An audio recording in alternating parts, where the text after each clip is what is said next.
Sir, ఈరోజు court చేసిన వ్యాఖ్యలు గాని, ఇప్పటికిప్పటికే ఒక వ్యక్తిని దోషి అని నిర్దోషి అని మనం ఎక్కడా చెప్పే పరిస్థితి అయితే లేదండి. ఈరోజు 3,000 కోట్ల స్కామ్ అని చెప్పారు. అదే రకంగా 241 కోట్లు అని రిమాండ్ రిపోర్ట్‌లో ఉంది. అంతా అయిపోయి 27 కోట్లు వాళ్ళు పార్టీ ఫండా లేకపోతే పర్సనల్ అకౌంట్‌లో ఉన్నాయన్న విషయాన్ని ధృవీకరిస్తూ పార్టీ ఆఫీస్‌కి నోటీసులు పంపించారు.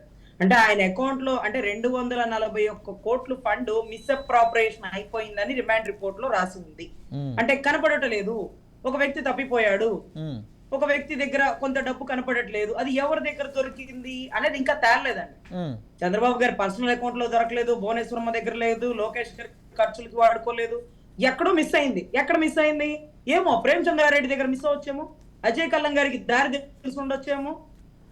చాలా జరిగుండొచ్చు. ఇక్కడ దొంగ అనేది ఎవరిని నిర్ధారించలేదండి. హ్మ్. డబ్బులు పోయినియి. మీకు తెలుగు భాషలో చక్కగా అర్థమయ్యే పదంలో రాష్ట్ర ప్రజలకు చెప్తున్నాను. డబ్బులు పోయినియండి. డబ్బులు ఫండ్ మిస్‌అప్రాపరియేషన్ అయిపోయింది. వేస్ట్ అయిపోయింది. ఎవరు వేస్ట్ చేశారు? ఎవరు ఫండ్ దొంగలించారు? ఎవరి అకౌంట్‌లోకెళ్ళి ఇంకా తేలలేదండి. హ్మ్. సో, ఈ తేలే విభాగం మీరు చూస్తే వివేకానంద రెడ్డి మర్డర్ కేసు 4.5 ఏళ్లు పట్టింది. గౌరవ గౌరవ జగన్మోహన్ రెడ్డి గారికి సంబంధించి 14 సంవత్సరాలు నడుస్తున్న కేసులు. సో వీటన్నిటికి మించి ఇంకా ఎప్పటికి ఈ విషయం తెలుస్తుంది అంటే, తవ్వకాల్లోంచి వెలికి తీస్తే 27 కోట్లు దొరికినాయి.